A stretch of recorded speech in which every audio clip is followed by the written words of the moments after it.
Welcome to the Explainer. So when I first saw the announcement for Stranger Than Heaven, Sega's upcoming Yakuza prequel releasing this winter on Xbox Series XS, PC, and PS5, I literally had to do a double take. Honestly, what truly blew my mind wasn't the gameplay or the new story, it was the cast. We are looking at a lineup so completely baffling, so unexpected, and in one particular case, seemingly impossible, that we just had to break the whole thing down. We're going to look at how a beloved franchise is pushing the absolute boundaries of who or what can star in a modern video game, and the massive industry shift it represents. Let's get right into it. Okay, let's dive into this. Section 1. A wild Yakuza cast, Snoop Dogg and who?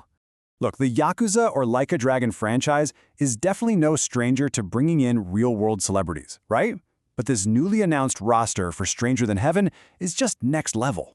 First up, we've got legendary rapper Snoop Dogg. That is a massive get on its own for a Japanese RPG. But he's also joined by his son, adding this really cool real-life family dynamic to the criminal drama. Then, in a twist literally nobody had on their bingo card, a former American Idol contestant. You can already see how bizarre and amazing this ensemble is shaping up to be. But it's this final bullet point that completely stops you in your tracks. RGG Studio has officially cast an iconic Japanese actor who tragically passed away back in 2014. It really makes you pause, doesn't it?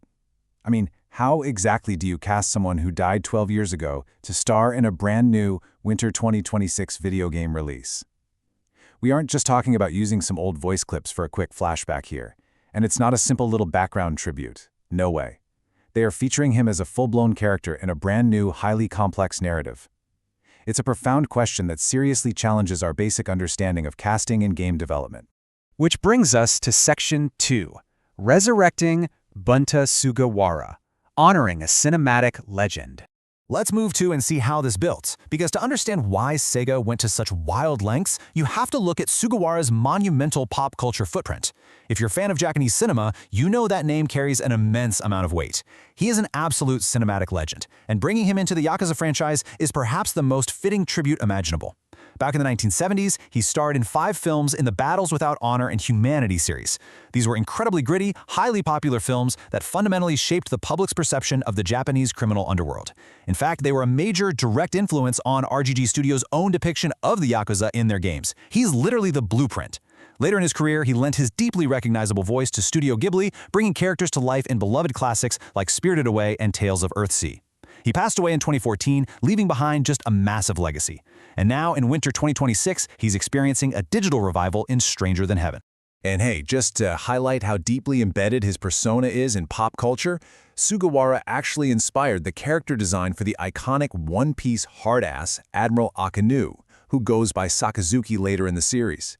So even if you haven't seen his 1970s films, if you follow major anime, you have felt his influence for sure. He is the ultimate tough guy archetype. Moving on to Section 3, the man behind the CG, bringing Sugawara back to life. So how do you actually do this legally and technologically? Well, and this brilliantly illustrates Sega's careful, highly coordinated approach. They didn't just push a button on a computer. Step 1, and arguably the absolutely crucial step, Sega secured formal official consent directly from Mr. Sugawara's family. Once they had that blessing, Step 2 involved partnering with the Toei Company Limited, the studio that produced many of his classic films. Toei opened up their vaults, providing crucial archival footage and photographs. For Step 3, RGG Studios' incredibly talented artists used those authentic materials to meticulously craft a custom CG character design. And finally, Step 4. They brought in a living, breathing human actor, Takashi Ukaji, to actually perform the voice. It's this really fascinating hybrid of historical preservation and modern craftsmanship. Now, you might be wondering about the voice actor. The choice here is incredibly deliberate and vital to the authenticity of the whole project. They didn't just hire a random sound-alike. They cast Takashi Ukaji. According to Sega's press release, Ukaji actually shared a close personal connection with Mr. Sugawara in life, which adds this tremendous emotional weight to the performance. Plus, Ukaji is a heavy hitter in his own right. He has an extensive acting resume, having appeared in massive, beloved Japanese franchises like Ultraman, Kamen Rider, and Fist of the North Star. He brings his own gravitas to the role. He's honoring his late friend rather than just mimicking him. That leads us to Section 4, the digital revival trend, an industry at a crossroads. This incredible casting news for Stranger Than Heaven doesn't just exist in a vacuum, though. It requires us to zoom out and look at the larger entertainment industry. We are currently watching an entire industry arrive at a crossroads, navigating a highly debated, rapidly accelerating trend, the digital revival of deceased actors. Now, what's really interesting about this slide is how we are seeing two very different approaches to this new frontier. On one side, we have Sega's method with Bunta Sugawara, using traditional archival references to handcraft a CG design and utilizing a human voice actor who knew him to deliver the performance. It's a very artisan approach. On the exact opposite side, just recently at April's CinemaCon Ent, footage was shown of the late Val Kilmer in the upcoming film As Deep as the Grave. That performance was entirely created using generative AI. It's a stark contrast in methodology, right? One relies on human interpretation and traditional CG, while the other relies on machine learning to generate a new performance from scratch. Naturally, the generative AI approach for Val Kilmer immediately sparked widespread controversy and debate across the internet and the film industry. However, it's really vital to look at the deeply personal side of this. Kilmer's own family has publicly defended his appearance in the film. Speaking on the Today Show, his daughter Mercedes Kilmer said, "I think this is a really historic precedent, and I'm really proud of him. It perfectly captures the complex emotional and historical nuances at play.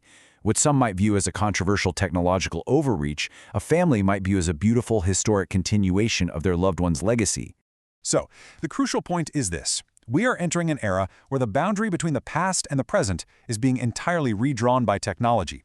Whether it's through careful CG modeling and human voice acting like we'll see in Stranger Than Heaven, or through generative AI algorithms over in Hollywood cinema, our legends are no longer confined to the archives. But as we bridge this gap, we have to ask ourselves, where exactly do we draw the line on digital resurrections? How do we balance technological innovation with the ethical preservation of a human being's legacy? That's something we'll all be answering together over the next few years. Thank you for joining me for this explainer, and definitely keep your eyes peeled for Stranger Than Heaven this winter.